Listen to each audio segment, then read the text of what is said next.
Bom dia, boa tarde, boa noite. Está começando mais um episódio do nosso podcast Felizes os que ouvem a palavra de Deus. Aqui Felipe Bezerra gravando diretamente de Viena e tu te haverás na praia. E José Ricardo Bezerra, gravando de Fortaleza. E em atenção à tua palavra, vou jogar as redes. Atenção à palavra do Senhor. Olha aí. Quinto domingo do tempo comum. Estamos aí mais um podcast. Mais uma vez com o Lucas. Vamos passar Lucas agora retomando aí o evangelho aí. Pulou um pouquinho, né? Porque do quarto domingo, do terceiro que foi aquela narrativa lá na sinagoga de Nazaré, pulamos no quarto domingo que foi da apresentação de Jesus, que foi Lucas, mas aí voltou, né, para a infância. Agora voltamos para o capítulo 5 já, porque aí pulou o final do 4 todo, porque a gente já estava, se fosse o quarto domingo, a continuação da sinagoga, a rejeição de Jesus lá em Nazaré. Mas a gente pulou para a apresentação, que foi Lucas 2, e agora voltamos para o Lucas 5. Então, só contextualizando aí onde é que nós estamos no Evangelho de Lucas. Estamos aqui no comecinho, onde ele vai chamar os apóstolos, né, os primeiros. Enfim, depois a gente fala sobre isso. A gente vai rodar a vinheta e você pega a sua Bíblia e abre em Lucas 5, de 1 a 11. Roda aí a vinheta.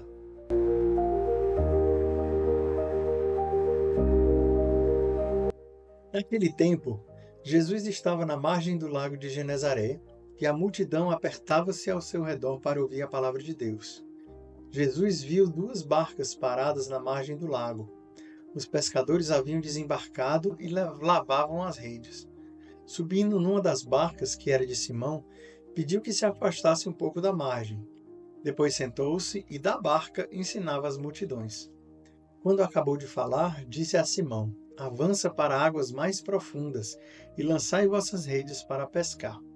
Simão respondeu: Mestre, nós trabalhamos a noite inteira e nada pescamos, mas em atenção à tua palavra vou lançar as redes. Assim fizeram e apanharam tamanha quantidade de peixes que as redes se rompiam. Então fizeram sinal aos companheiros da outra barca para que viessem ajudá-los. Eles vieram e encheram as 2 barcas, a ponto de quase afundarem.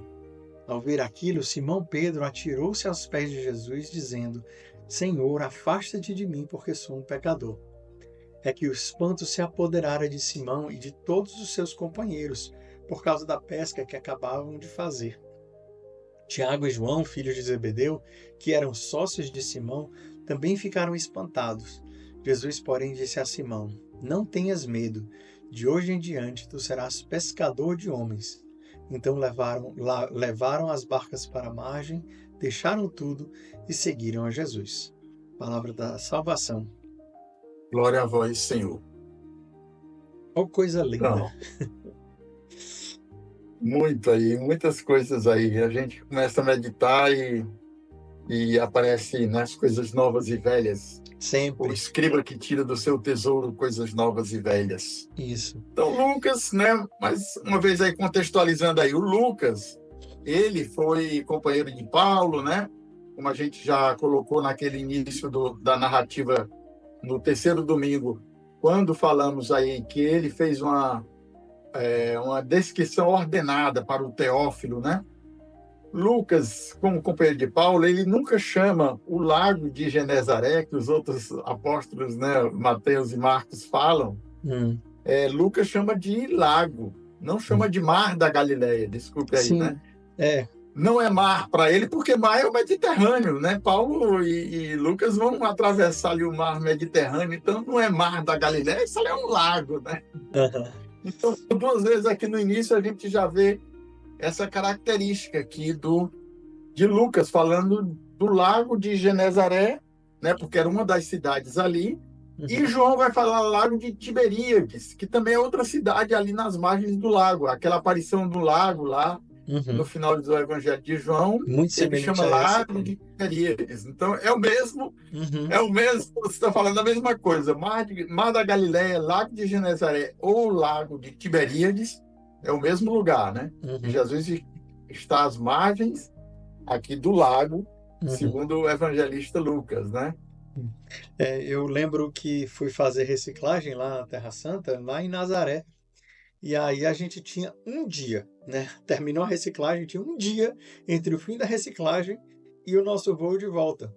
Aí um irmão da comunidade disse: vão lá no Lago de Genezaré, vão lá no Tiberíades, que 80% do evangelho se passa lá. É verdade. E aí a gente realmente foi, e muito do que a gente conheceu. E um dia a gente foi no Monte das Bem-aventuranças, a gente foi na capela do primado de Pedro, e a gente foi em Cafarnaum, lá na casa de Pedro, tudo ali Tudo ali nas em um dia a imediações gente ali. conheceu aquilo ali tudo. E é realmente muito pertinho uma coisa da outra, né? É um grande lago. Na verdade, para um galileu ali, para eles, aquela imensidão de lá. Aqui, o nordestino do interior, quando olha, né, tem o Oroz, que é um grande açude, já foi o maior açude, mas agora eu acho que é o Castanhão. Mas ele chega aqui no litoral, ele vê que marzão, que açudão, né? Que açudão. Quero ver quando é que sangra esse açude aí. Vamos ver onde é que sangra. Parênteses aqui para os nordestinos que não conhecem o interior do Nordeste, que não conhecem o mar, né? Quando vem aqui para a capital, aí se espantam aqui com a extensão do mar, né? Eu lembrei uma conhecida minha lá ela era de uma outra comunidade, se não me engano, de comunidade de Pantocrato. Eu conheci ela lá na França. E ela é de Minas, ou é de Goiás, não lembro. E ela disse que a primeira vez que ela viu o mar, ela ficou tão espantada, assim, na beira do mar, e disse: Jesus, que coisa linda, Jesus é muito grande, Jesus me leva, Jesus. Aí o pessoal agarrou ela e disse: não, segura. Ela achava que o pessoal achava que ela ia se jogar no mar e ia se embora, por causa da beleza. E aí você olha realmente, você olhando para o Lago de Genezaré, não é uma coisa enorme. É grande, mas... Exato. Enfim. É. Mas nós estamos Pois aqui então, voltando. vamos lá. Jesus viu 2 barcas, a multidão apertava, e ele então pede para Simão, para uma das barcas que era de Simão, para se afastar um pouco, porque ele queria, né, falar, afastar um pouco do povo que estava comprimindo, mas também começar aquela posição estratégica para falar para o povo e ensinar dali da barca, né, que forma ali aquela concha acústica, né? Isso é interessante. Uma boa parte do lago, ele é descendo, né? O lago ele está abaixo do nível do mar também, né? menos do que o Mar Morto, mas ele também... E você vê que lá é sempre descendo, com exceção de Cafarnaum, que é um pouco mais plano ali, mas em boa parte do lago ela tem a descida, e aí o mar fica mais baixo do que a coisa. Então ele pode ficar na barca e o pessoal fazer um anfiteatro, e ele fala para muito mais gente de dentro do barco. Então isso foi esperto também, até acusticamente, para Jesus. Pois é. Mas eu acho bonito, uma coisa interessante, Jesus fala da barca de Pedro. Jesus ensina da barca de Pedro. Isso é muito bonito, porque é muito simbólico, né? A barca de Pedro, a gente sabe que na história da igreja, a começar pela patrística, a barca de Pedro é um sinal da igreja, né? E a gente vê isso. Isso é muito bonito, porque Jesus ensina da barca de Pedro. A gente aprende de Jesus que está na barca de Pedro. E eu já achei muito bonito. Com certeza. Isso é um dos pontos realmente aqui do Evangelho, que a gente vê que ele escolheu a barca de Simão para ensinar. E continua a partir da barca de Pedro, da igreja, nos ensinando, né? Isso aí é sem dúvida aí também. Embora os evangélicos não acreditem aí no primado, né, do bispo de Roma, que é Pedro, e os seus sucessores, que até hoje, né, desde os primeiros papas, né, os sucessores de Pedro, os padres da igreja já testemunhavam isso aí, né? Aonde está Pedro, aonde está o Papa, está a igreja. Exatamente. Irineu de Lyon especialmente Inácio de Antioquia e Irineu de Lyon acho que são os principais padres da igreja, especialmente que estão bem perto do início, eles já afirmando o papado, né? Onde está Pedro, está a igreja, é isso aí. Então, onde está na verdade, acho que Inácio vai falar: onde está o bispo, está a igreja. Ele vai falar. Isso, acho que ele associa. Pois é, porque Pedro porque não existia igreja sem o bispo, né? Não existia. Não. Um dos argumentos dos protestantes é falar que no início havia os presbíteros e não sei o quê. Não, primeiro que não existiam os presbíteros no começo da igreja, existiam os bispos e os diáconos. E os bispos havia uma colegialidade em torno de Pedro. E onde está o bispo está a igreja. Nunca existiu uma igreja sem um bispo. Nunca existiu uma igreja sem um sucessor dos apóstolos. Né? A imposição de mãos que fala São Paulo lá com, se não me engano, é Timóteo. Né? Existe a imposição das mãos, existe a ordenação episcopal muito clara, já lá nos tempos bíblicos. Então, a barca de Pedro está ali, está firme. Né? Nunca teve nunca teve em perigo a barca de Pedro, né? Porque Jesus estava lá. Mesmo se ele estivesse dormindo, Jesus sempre esteve na barca de Pedro. Mas é outro evangelho. Então, Pedro aí, Jesus, depois que termina, e diz, acabou de falar, né? Não diz o que é que ele ensinou ali naquele dia, também, outro dia também eu comentei isso também.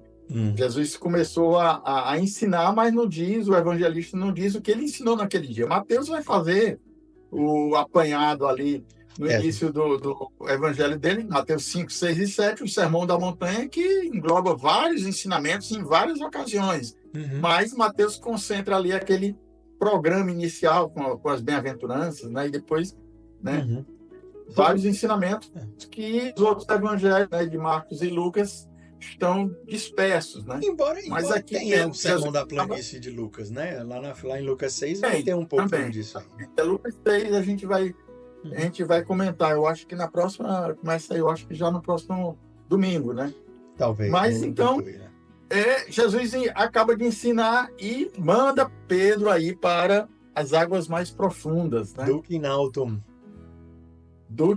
em latim, né? Se for o grego aí, eu acho que você está com o evangelho em grego aí? Não, eu não abri o evangelho em grego. Mas o Duc in altum é porque eu me lembro do Papa João Paulo II, quando escreveu Papa João Paulo II, nessa parada. O Novo Millennium Deunte. É o Novo Millennium Deunte? Eu acho que é. É uma das encíclicas que ele falou já para o Novo Milênio. Uma das coisas que ele fala é Duc in altum, né? O Senhor nos envia para águas mais profundas. Vamos pescar em águas mais profundas, né? É um chamado de evangelização muito forte para esse novo milênio. Exatamente. Estavam ali na margem, o peixe ali na margem, também com aquelas pessoas todas ali, os peixes nem chegavam perto, né? A multidão ali estava, né? E o Pedro, experiente, já dizendo, olha, né, a gente pescou a noite toda, tentou pescar a noite toda, não conseguimos nada. Agora, durante o dia, e com esse povo todo aqui, você vai querer... Mas, aí a palavra que eu escolhi hoje, né? Em atenção à tua palavra, vou lançar as redes. Né? Isso é uma das coisas que eu mais gosto de Pedro. Pedro, ele fala o que está no coração dele. Pedro não se esconde, nem finge ser outra pessoa para Jesus. Ele não fingiu, não, tudo bem, Senhor, tudo bem. O seu Pedro está dizendo, rapaz, eu acho que isso não vai dar certo, não, rapaz. Mas tá bom, por causa do que você está falando, eu vou fazer. Mas só porque você está falando. Em atenção à tua palavra. Essa palavra de Pedro hoje aqui também é uma das coisas, eu acho que boas para a gente começar a nossa leção, né? A oração, né? A nossa atenção que nós temos com a palavra de Deus, com a palavra do Senhor, e cada dia, especialmente a do domingo, né? Sim. Será que a gente está com essa atenção à palavra como teve Pedro aqui, né? De obedecer, de lançar, mesmo que aparentemente seja uma coisa esdrúxula aí. Para a minha lógica humana, não faz o menor sentido. Não ia dar certo. O Pedro, né, não ia dar certo. Mas deu, né, Pedro? E ainda mais é isso, exatamente. É contra, inclusive, aquilo que Pedro sabe fazer. É o que Pedro mais sabe fazer, é pescar. Ele passou a vida inteira dele pescando. Ele sabe o que ele está falando. E o que Jesus está mandando ele fazer é exatamente o contrário daquilo que ele acha que é o mais correto. Mas aí é que tá. Pedro vai além, na fé, e diz, não, por que tu tá falando? E lógico, as palavras de Jesus com certeza tocaram, né, São Pedro. Inclusive a gente já falou antes de começar a gravar, né, ele tinha já curado a sogra dele, ele já conhecia o poder da palavra de Jesus. Não era uma coisa assim, ele não estava conhecendo Jesus pela primeira vez aqui, Mas, assim, aquilo que Jesus falou, né, me remete àquilo. Ele fala com autoridade, não é como os escribas e os. Em Mas ele fala outra com autoridade. ocasião lá na sinagoga, né? Ele sabe o que ele está falando. Então, por causa dessa palavra. E outra coisa, isso me remete a um pouco antes, né? As multidões apertavam-se ao seu redor para ouvir a palavra de Deus. Pois é, isso aí também eu notei. A gente não comentou aqui, já Não, passou esse versículo, é, mas era Jesus que ia pregar, mas o povo queria ouvir a palavra de Deus. Então, é um anacronismo aí, porque só vão reconhecer a divindade de Jesus depois da ressurreição, né? é, Mas aqui o evangelista já coloca que o povo queria ouvir a palavra de Deus. Então, sim. era a palavra que o Senhor trazia para eles, mas era a palavra de Deus. Isso me lembrou é, é, Esdras e Neemias. Eu acho que não é exatamente, mas eu lembro daquela passagem. Eu acho que é por essa época aí de Esdras e Neemias que eles reencontram o rolo da lei e que os escribas vão lá e leem nos pés da muralha e as pessoas choram porque estão ouvindo a palavra de Deus ali mais uma vez, emocionadas porque se tinha perdido a palavra de Deus. E aqui é aquela coisa, há séculos ficou, pelo menos um século, né? Até antes de Macabeus, não tinha tido nenhum profeta. Deus estava, entre aspas, em silêncio. E de repente vem João Batista e vem Jesus falando como quem tem autoridade. E a palavra de Deus é mais uma vez proclamada. E as pessoas se emocionam ao ouvir a palavra de Deus. É uma referência interessante a perceber que, mais uma vez, o povo redescobriu a palavra de Deus. E aí, de novo, naquela realidade, as pessoas estavam celebrando mais uma vez a liberdade, né? A volta da escravidão Do da exílio, da Babilônia. Babilônia, exatamente. E eles estão reconstruindo a vida deles, né, no templo, segundo a vontade de Deus. E aqui não deixa de ser de novo tudo isso, né? Jesus que está trazendo a libertação, não dos romanos, mas do pecado e de uma vida sem ouvir a palavra de Deus. E aqui as pessoas estão ouvindo a palavra de Deus. Isso é muito bonito, Maria.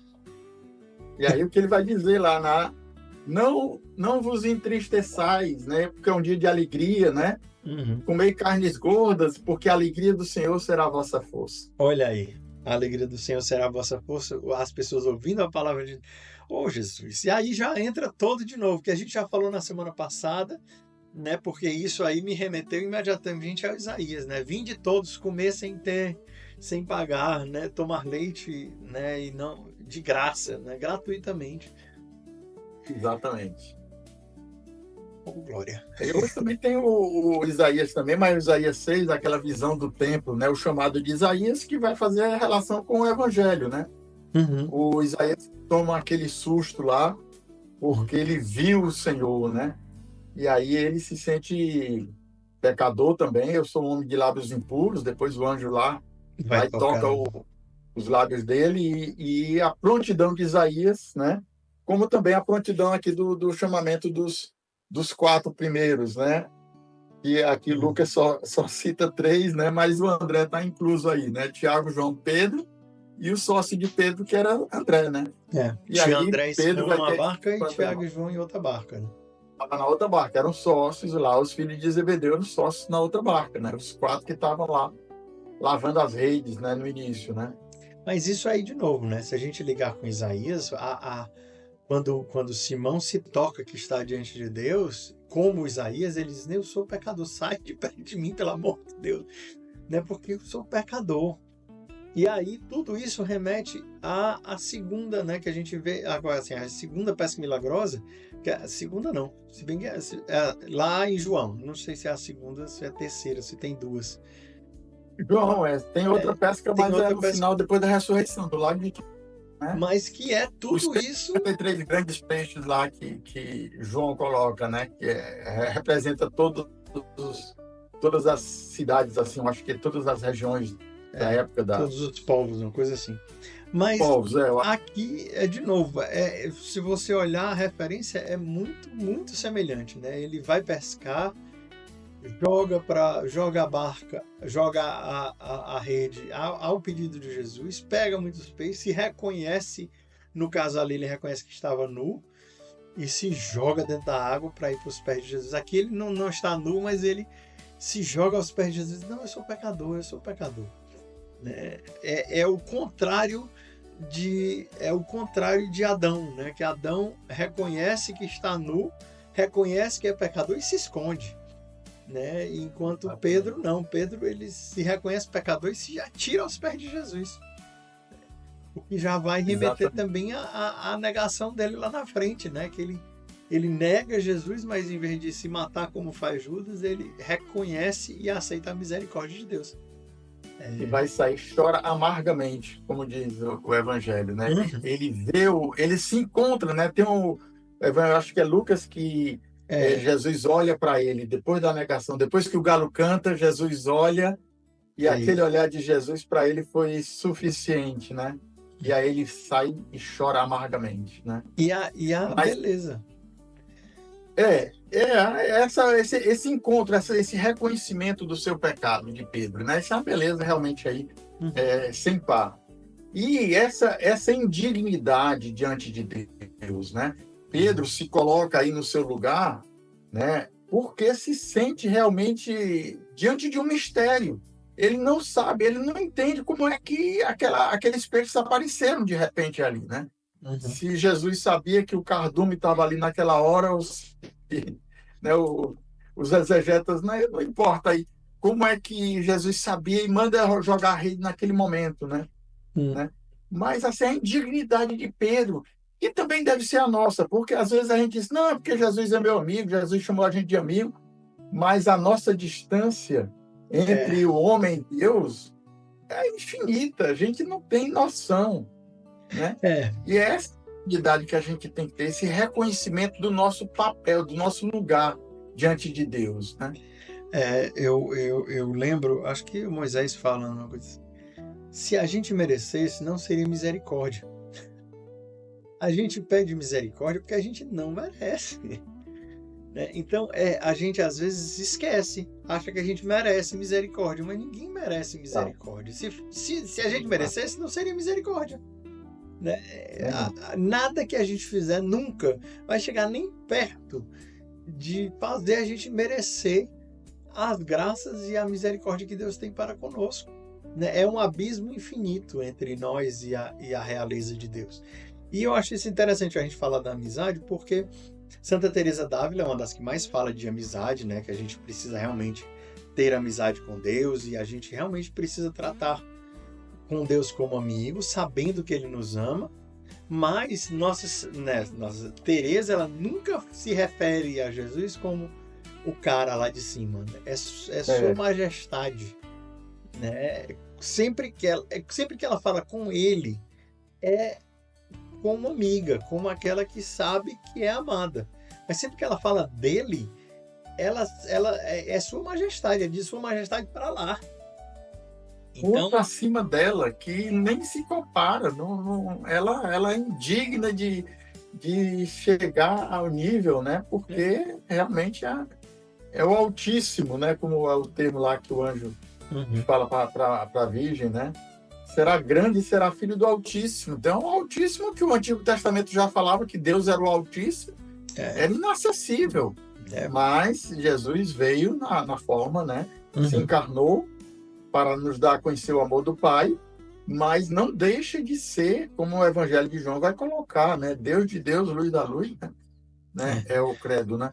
Mas ele é o Altíssimo.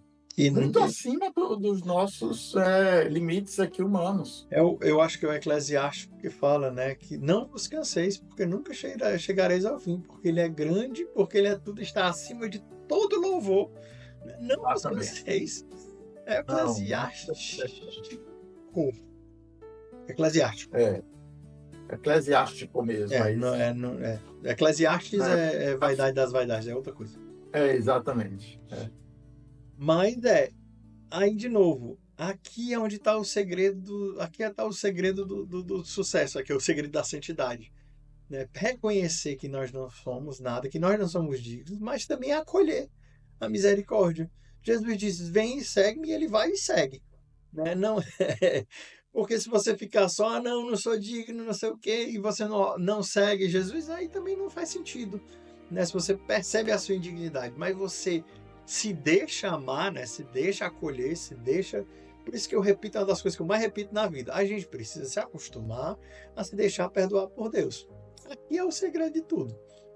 Quando a gente não é se acostumar de dizer, não, é normal, ele vai me perdoar. Não, não é isso não. É dizer assim, eu sei que eu não mereço, mas eu sei que ele é perdão, né? Ele é amor, paciência e perdão, como diz o Salmo. Mas aí eu sei que ele me perdoa, eu sei que ele me acolhe, e eu acolho esse perdão e eu continuo seguindo. Aí eu peco de novo, aí eu caio nos pés dele e digo, eu não sou digno, Jesus, socorro. Aí ele perdoa, aí você aceita o perdão e segue.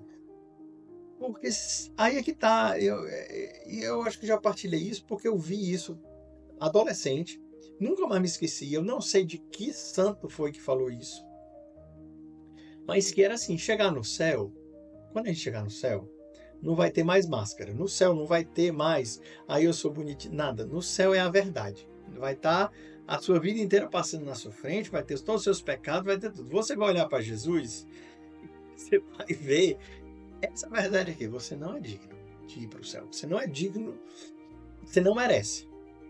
Mas aí a grande salvação é você aceita o perdão de Deus para ir para o céu. Se você aceitar o perdão de Deus, você vai para o céu. Se você não aceitar o perdão de Deus, aí você vai precisar ir para o purgatório para aceitar o perdão de Deus para você ir para o purgatório. Porque mesmo depois de muito tempo no purgatório, você ainda não vai ser digno, ninguém é. Mas o segredo está todo no seu orgulho, né? Se você disser, não, eu não aceito o perdão de Deus, não, eu não aceito. Aí é o pecado contra o Espírito Santo, né? De dizer, eu não aceito a misericórdia de Deus sobre mim. Aí a pessoa que se condena, né? Exatamente. Não é Deus que está condenando ninguém, né? A pessoa que recusa o perdão e que é definitivo essa aí, né? Não tem jeito, né? Aí é que tá, se a gente passou a vida inteira aceitando e aprendendo a ser perdoado por Deus, no julgamento final, aceitar o perdão vai ser muito mais fácil, né? Por isso que a gente tem, graças a Deus, o sacramento da reconciliação, para a gente treinar isso aí, para a gente ir lá na frente de Deus, jogar nossos pecados tudo diante dele e aceitar ser perdoado. É a tendência natural da pessoa que já busca aqui na Terra. E isso vai ser a inércia que vai se jogar novamente aos pés do Senhor. Quem se recusa aqui já começa a se recusar lá. É a tendência, né? É a curva de tendência que vai continuar no seu julgamento final, né? A gente não pode achar que depois da eternidade a gente vai ser diferente do que a gente é aqui, né?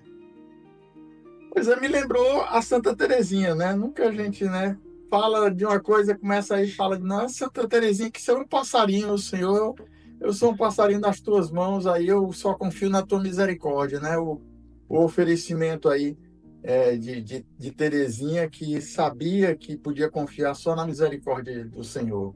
O elevador que me fará subir até os céus é a tua misericórdia, Senhor. Pois é, isso é uma beleza também, que a gente nunca, né, fala dela, mas é a gente aqui, né? E estamos aqui de novo aprendendo com São Pedro a acolher a misericórdia. Pois é, então vou passar aí para o São Pedro final aí. Jesus diz, não tenhas medo, de hoje em diante tu serás pescador de homem. Esse convite aí de Jesus para Pedro aí, dele ser um pescador de homens também, comecei a ver, eu acho que uma das notas aqui da TEB, que fala dessa rede de pescas, né? A rede de pesca é uma das parábolas de Jesus, né? Lá em Mateus também, que fala, né? Mas tem umas características aqui que é as consequências dessa pescaria, né? Jesus convida Pedro e os apóstolos a serem pescadores de homens, né? O que é que implica essa pesca de homens, né? Porque a pesca, quando você tira o peixe da água, ele morre. Não tem jeito, né? E o que o mar representa é esse mundo, o pecado, de qualquer forma, né? Mas sair desse mundo, morrer para o pecado, o batismo também tem essa conotação de morrer para o pecado e receber a vida nova de Jesus, né? A morte e a ressurreição, a gente também já comentou outras vezes aqui, né? Então, essa rede de pesca implica no julgamento do final, mas também implica na nossa morte diária também, morrer para o pecado, para receber a vida nova de Jesus. Essa pesca que Jesus convida os apóstolos e cada um de nós a sermos pescador, né? Não é uma coisa românticazinha, não, vou ser pescador, eu vou jogar minha rede. Sim, vai jogar tirar rede as pessoas para tirar desse mundo. É muito concreto, não é uma coisa simplesmente lá, não. Tem que tirar as pessoas desse mundo, né? Fazê-las morrer para o mundo, para viver para Cristo. É o sinal do batismo interessante. Eu não tinha prestado atenção, né, do morrer para o mundo. Realmente, você tira o peixe da água, ele morre. Então, é um outro ponto para a gente rezar aqui também, né? Até que ponto também a gente ainda está compactuando com o mundo, né? Não, porque a gente não precisa ser tão radical, não precisa isso tudo. Então, Jesus está mandando realmente pescador de homem, e a pesca implica, né? Os dois aspectos aí que Jesus também fala, né? Ele é pescador e é pastor, né? São Pedro, né? A pesca tira o peixe da água, né? Mas o pastor, ele cuida das ovelhas, né? Ele vai tratando... Transformar o peixe em ovelha, né? Exatamente, né? A pescaria e o pastoreio, mas as duas coisas são importantes. Precisa, né? Tirar do mundo, porque não pode continuar no mundo. Vai tirar, vai ter a morte, né? Vai ter a dor, mas depois Jesus vem como um pastor para curar as feridas, né? Vai tratando, né? Vai cuidando das ovelhas perdidas, né? A ovelha perdida da casa de Israel, 99. vai em busca da ovelha perdida, mas ele chama os apóstolos aqui para serem pescadores, né? Eu me lembrei de falando do caminho da paz, né? Transforma os peixes em ovelhas, depois as ovelhas em pescadores ou ovelhas em pastores. Mas esse é o caminho, né? A gente nunca só pesca e acabou-se, né? E também isso é muito do carisma Shalom, né? A gente, dentro do nosso carisma, faz parte do chamar, né? Pescar e formar, né? Pescar e alimentar. Essa rede aí, né? Lançar as redes, né? Pescar também os homens aí para Jesus, né? Amém.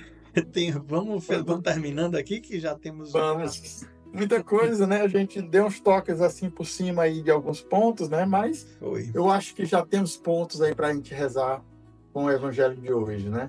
Alguns pontos, se você ainda não sabia desses pontos que a gente partilhou aqui, olha, aprendi hoje isso.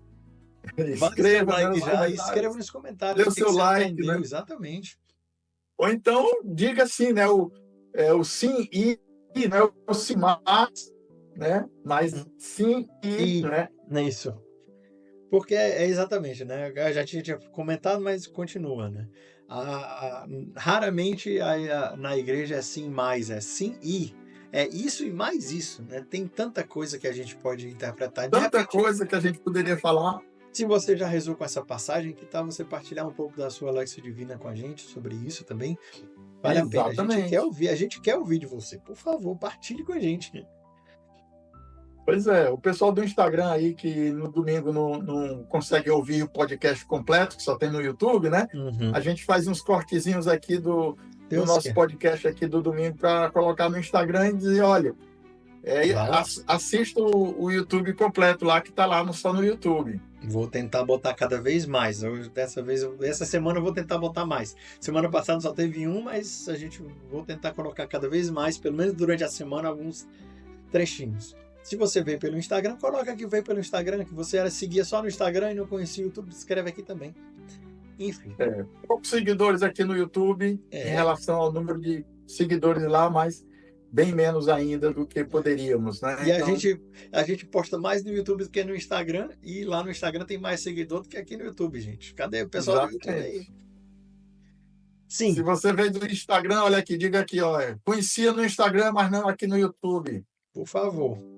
Vamos rezar então? Quem reza hoje? Nem sei quem reza hoje. Posso rezar, né? Em nome do Agora. Pai, do Filho e do Espírito Santo. Amém. Senhor, nós te louvamos, te agradecemos pela tua palavra, Senhor. Como nós já meditamos aqui, a tua palavra que é viva e eficaz, e é mais penetrante do que uma espada de dois gumes.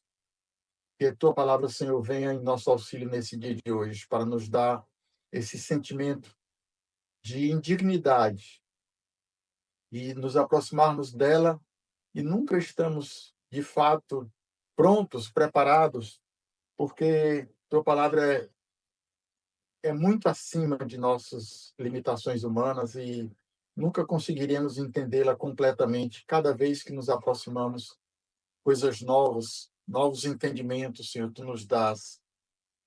Te louvamos, Senhor, te agradecemos, porque tu mesmo és a palavra. Tu mesmo, Senhor, realizas este milagre em nossas vidas a cada dia, a cada domingo. Por isso, Senhor, ajuda-nos, Senhor. Dá-nos, Senhor, a tua graça para nos aproximar de ti, da tua palavra.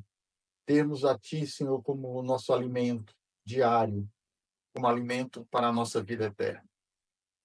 Que pedimos, Virgem, a tua intercessão por nós, tu que nos dás Jesus, tu que és a nossa mãe, foi nos deixada pelo próprio Jesus na cruz.